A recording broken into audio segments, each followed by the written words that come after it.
10% 20% बढ़ा दे, जानते बा कि अगर हार गई तो जे हम भोगी हम, अगर जीत गई तो देखा जाए आपको, फिर ना दे तो क्या कभी हम जाए तो जीतिए गई।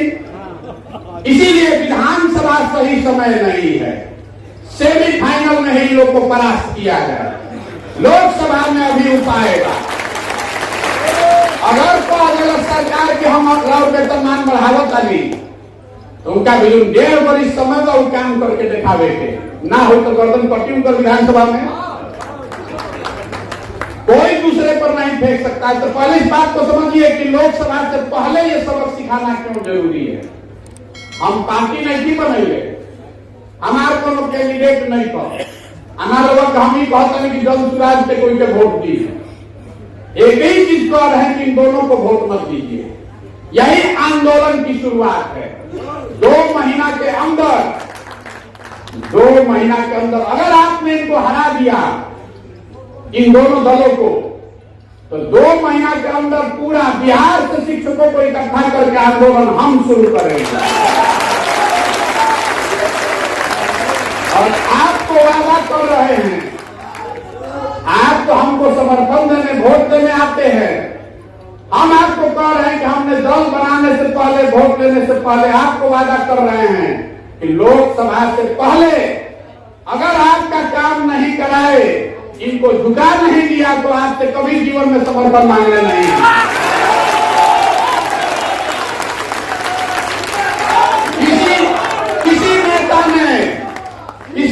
किसी नेता ने बिहार में आपको ये ऑफर नहीं दिया होगा। हमेशा यही करता है कि हमारा के जिताओ तब करो। हम कह रहे हैं कि आप अपने आप को जिताइए, हम आपके साथ खड़े होते हैं, आपके साथ हम खड़े होते हैं।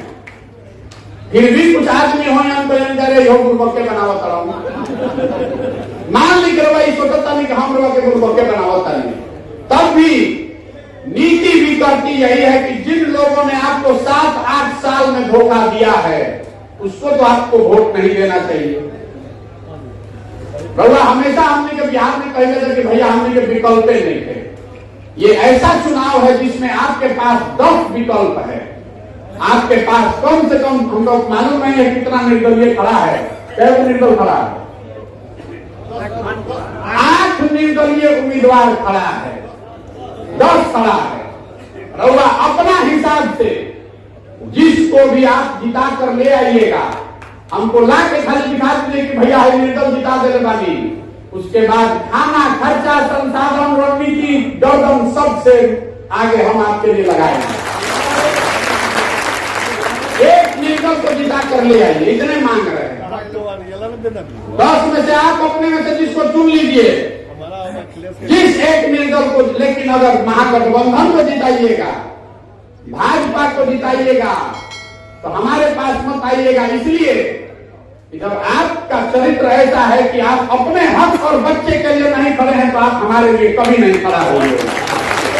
सीधी बात है, कौनों लाग लपेट वाला बात नहीं थे। अगर आप इनको वोट दीजिएगा तो हम हाथ जोड़ के कह रहे हैं, हमारे पास कभी जीवन में मत आइएगा, क्योंकि आपका होना और नहीं होना बराबर है।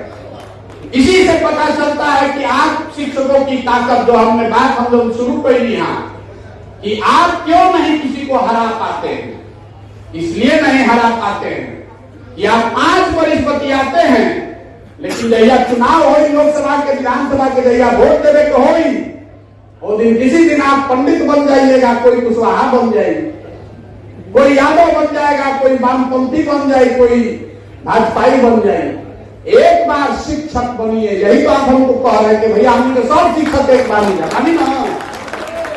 तो जो आदमी भी देखिए कितना गलत बात बा, इसमें बहुत सारे लोग होंगे, मैं आपको पहले हाथ जोड़ के क्षमा मांग रहा हूं, लेकिन आप अभी भी महागठबंधन का प्रचार कर रहे हैं, आप भाजपा का प्रचार कर रहे हैं, तो आप अपने शिक्षक भाइयों के पीठ में छुरा घोंप रहे हैं।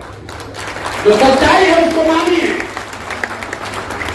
आदमी को अब तक क्या करी भैया, इनकर बाबू जी से हमारा बड़ा संबंध रहे, क्या करी भैया हमारा जात के बारे, कोई हमारा जाहिर रहे कहे अभी सारण में एगो पंडित जी के नाम पर वोट मांगे, ये भैया इनके तो दिन तो ब्रह्म हत्या हो जाएगा। हम उनको कहे हैं कि नहीं कर सकते हैं। जाति, धर्म, विचारधारा और दल से ऊपर उठ के एक बार अपनी लड़ाई में एक साथ खड़े होइए। प्रशांत किशोर के लिए नहीं, किसी दल, किसी प्रत्याशी के लिए नहीं, शिक्षकों के लिए, अपने और अपने बच्चों के लिए खड़े होइए, नहीं तो कभी आपको यह अधिकार नहीं मिलेगा।